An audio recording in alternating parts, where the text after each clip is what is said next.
안녕하세요. 원피스 도서관 원도입니다. 오늘은 원피스 최신 네타 영상을 준비했습니다. 2021년 첫 영상입니다. 날씨가 너무 추운데 감기 조심하세요. 끝까지 시청해주시면 2021년 새해에는 잘생겨지고 여친 남친 생김 대해. 첫 번째 내용은 마르코의 신변에 관한 내용입니다. 대간판 퀸과 퀸을 뚫고 조로를 옥상까지 보내는데 성공한 마르코는 자신에게 주어진 첫 번째 임무를 완수한 것 같은 느낌마저 주고 있는데요. 수많은 분들께서 마르코의 그 다음 행선지에 대해서 많은 추측들을 하셨지만 지금 이곳에서 2대1 전투를 펼칠 것 같네요. 이미 퀸과 퀸은 마르코의 공격을 뒤집어 쓴 상태입니다. 그리고 조로까지 놓치는 바람에 약이 바짝 올라있는 상태입니다. 조로를 옥상으로 올려보내는 실수를 범했다는 것은 대간판인 그들에게 엄청나게 자존심 상한 일이며 더욱 마르코를 용서할 수 없을 겁니다. 이제 마르코에게는 선택지가 두 가지 정도 남았다고 생각합니다. 첫 번째, 어차피 라이브 플로어 옥상으로 밀짚 모자 일행들이 전부 올라가야 한다고 했을 때 여기를 지나칠 확률이 상당히 높습니다. 그럼 그들이 올 때까지 마르코는 시간을 끌면서 전투를 이어가는 방법이 있습니다. 쉽게 말해서 시간을 끄는 것이죠.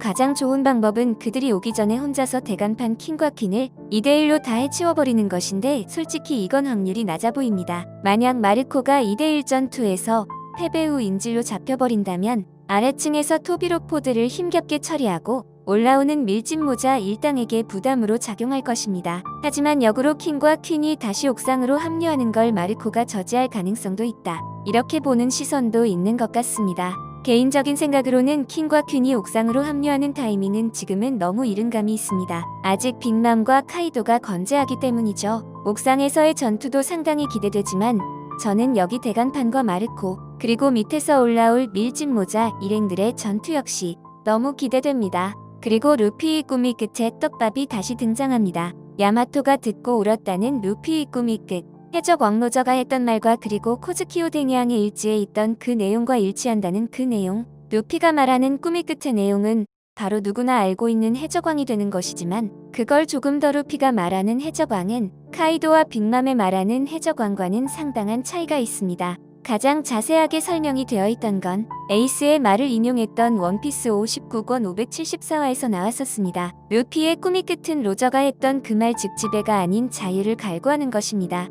지배가 아닌 자유입니다. 그리고 루피가 꿈꾸는 해적왕은 최고의 명성을 가진 이 세상에서 가장 자유로운 자. 결국 모든 내용을 조합하면 자유인 것 같습니다. 그리고 루피는 세상에서 가장 큰 연회를 열어서 세계의 모든 인종들이 하나로 어울리는 장면을 연출하려고 하는 것 같습니다. 오다가 말한 전쟁 후 연회가 원피스 시작 후 끝이 날 때 이 세상에서 가장 유명하고 자유로운 자가 개최하는 모든 인종이 차별받지 않는 최고의 연회가 될 것 같습니다.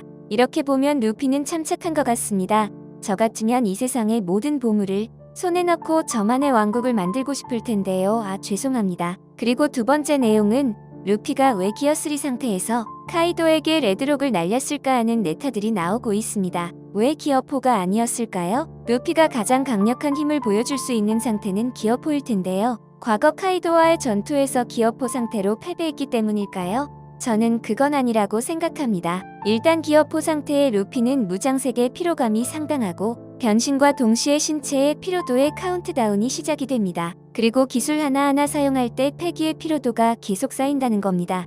루피는 옥상에 이제 막 올라온 상태입니다. 상대는 무려 카이도와 빅맘 사원 2명입니다. 루피가 이제까지 진행했던 보스들과의 전투 중 가장 길고 긴 전투가 진행될 확률이 높다는 겁니다. 즉 스태미너가 엄청나게 필요한 지구전이 될 확률이 높다는 것이죠. 도망갈 곳도 없고 탈출할 명분도 없습니다. 만약 여기에서 과거의 모습 기어4의 피로감으로 다시 쓰러지는 상황이 연출이라도 된다면 루피뿐만 아니라 현재 옥상에 있는 일행들이 모두 전멸할 가능성도 상당히 높아집니다. 어쩌면 루피는 정말 현명한 선택을 한 것 같습니다.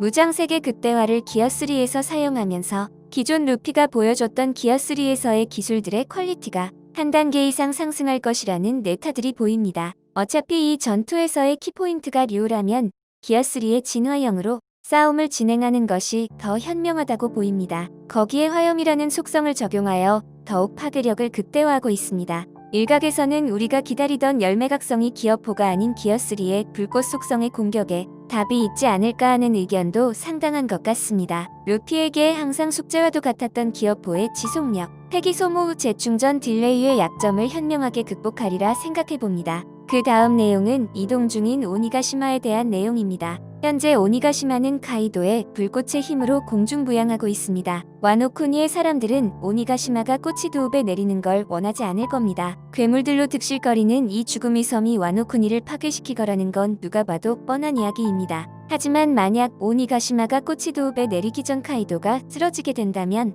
공중부양하고 있는 오니가시마는 어떻게 될까요? 그 자리에서 다시 추락할까요? 아니면 계속 공중에 떠있는 채 멈춰있을까요? 그대로 추락한다는 의견이 지배적입니다. 자, 정리해서 말하자면 어떻게든 루피는 오니가시마가 꼬치도읍으로 향하는 걸 막아야 합니다. 즉 그렇게 되기 위해서는 카이도가 죽어야 하는데 카이도는 불사무적의 컨셉을 가지고 있습니다. 이것 또한 딜레마가 됩니다. 카이도가 자신의 의지로 멈추지 않는 이상 힘으로 막아야 하니까요. 과연 오니가시마는 꼬치도읍에 안착할까요? 마음 같아서는 제가 당장 후지토라를 데리고 가서 섬을 떨구고 싶습니다는 죄송합니다. 그 다음 내용은 옥상에 있는 5명의 신세계의 전사중 킬러에 대한 이야기입니다. 과연 전투 전력으로서 킬러는 어느 정도의 영향력을 줄 수 있을까요? 우리는 킬러의 전투력을 조로보다 약하다고 생각하고 있습니다. 왜냐면 어깨가 관통당한 조로에게 패배했으니까요. 사람들은 말합니다. 킬러는 도움이 안 된다. 그냥 카이도나 빅맘의 기술을 한 턴 정도 빼주는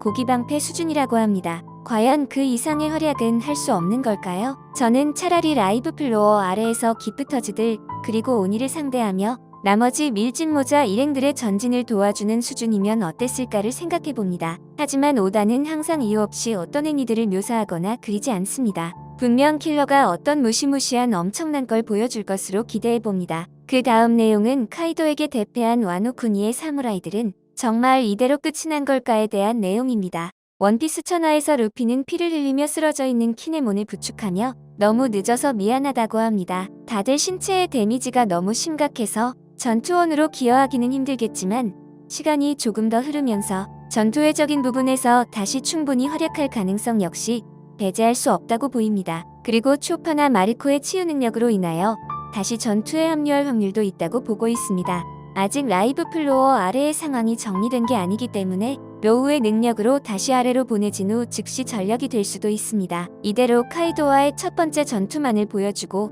사라지기에 와노쿠니의 사무라이들의 비중이 너무 적었다는 네타였습니다. 그리고 거기에 포함되어 있는 대간판도 이길 수 있는 네코마무시, 이누아라시 등등 밍크족들도 포함이 됩니다. 잭을 리타이어 시켜버린 강력함으로 그들의 강함은 증명되었지만 아직 그들의 명성에 비해 살짝 아쉽다고 생각이 드는 건 저뿐인가요? 냉! 2021년 첫 번째 영상 시청해주셔서 너무 감사합니다. 재미있게 보셨거나 재미없게 보셨거나 보다가 이게 뭐야 하셨더라면 구독, 좋아요 부탁드립니다.